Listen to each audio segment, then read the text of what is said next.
You've heard the expression, when pigs fly. Well, one almost did recently. You remember that headline, the woman who took her pig on a plane as an emotional support animal, but got booted for bad behavior. But sometimes with dogs and other pets, is the fur flying under false pretenses for a free ride? Tom Yamas got on board to find out. And sit, and up. That's very good. So this is Callie? This is Callie, yes. Callie, this is Tom. Callie is a 9-year-old lab terrier. Genevieve is her owner. What was Callie like when you got her? Rotten. Yeah. But very, very cute. But you can't blame Callie for what they got involved with a few years ago. A mile-high travel scam.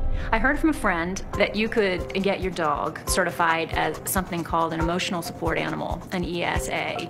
Emotional support animals assist people with emotional disorders. Yes. Not to be confused with service dogs, like these being trained in Santa Rosa, California, who help people with physical or mental disabilities. Very good. Emotional support animals provide a valuable service.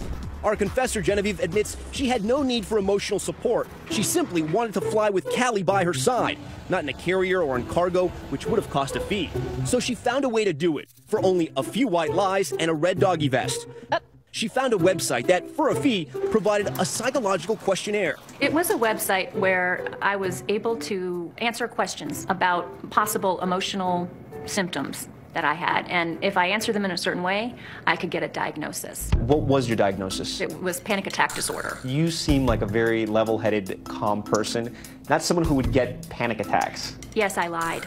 She lied, and the website made it easy. I was able to get a letter with this diagnosis on it, and that meant that I could begin taking her on airplanes with me. By law, airlines must allow emotional support animals to fly for free in the cabin with anyone who has a letter from their doctor or mental health professional. The problem is pet owners like Genevieve find it easy to take advantage of the law and the airlines. I flew about 6 times with Callie, and I think they looked at my letter twice. So we wondered just how easy is it without a doctor's note to claim any pet is an emotional support animal who gets to fly for free. Just watch as I convince my pal Archie to go undercover. At the official sounding United States Dog Registry website, they mention the need for a mental health letter, but don't ask to see it. And for $254 with expedited shipping, they sell us the deluxe kit including a leash, a vest, a photo ID, and this certificate with Archie's name on it and a registration number. It looks very official, but it means nothing because it's not a letter from a mental health provider. It's just a certificate from some website. So, is my best friend clear for takeoff? We're about to find out. Off we go to Kennedy Airport in New York. We called ahead to tell them that I was coming with an emotional support dog, and at the JetBlue counter, Archie and I don't even get a chance to flash our shiny new certificate or that dog tag. They just send us on our way. Normally, Archie would have to travel in a pet carrier under a seat, so he won't bother or slobber or scare other passengers. Now he's cruising the aisle and sitting right on my lap. Let's point out here, the airline is doing nothing wrong. They're allowed to ask for documentation, but they're not required to. They don't want to embarrass someone or put them on the spot. If in doubt, accept someone's presence with their animal at face value as an emotional support animal. We decided to expand our Noah's Ark of phony emotional support animals. Will one of these websites help us fly with a rented bunny named Leo? This time, we click on a website called ESA Registration of America, and they're encouraging video. Simply fill out the registration form, and you'll be well on your way to living a happy, hassle-free life with your emotional support animal. The site also mentions the doctor's letter, but again, doesn't ask to see it. And for $99, they sell us the ESA VIP kit, including a snazzy certificate with Leo's name on it. We call ahead. Delta tells us bring documentation, but at that ticket counter, no one asked to see it. Leo the rabbit charms everyone at the gate. Oh my goodness. Hi. I don't think I've ever seen a bunny boy. Where's the name? Leo. Oh, hi, Leo. The agent snaps a picture, and just like that, Leo is taking the short hop from Boston to New York.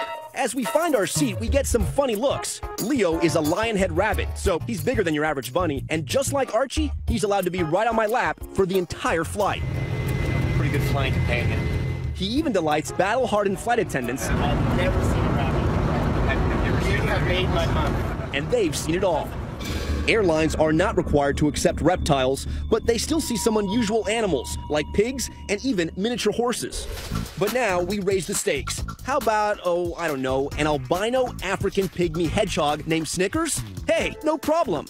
The ESA website sells us that same meaningless certificate, and it's got her name on it right there. So we're at LaGuardia Airport, and we have our albino hedgehog named Snickers. He's about to go on the flight with us, so we're going to check in and see if they let us fly.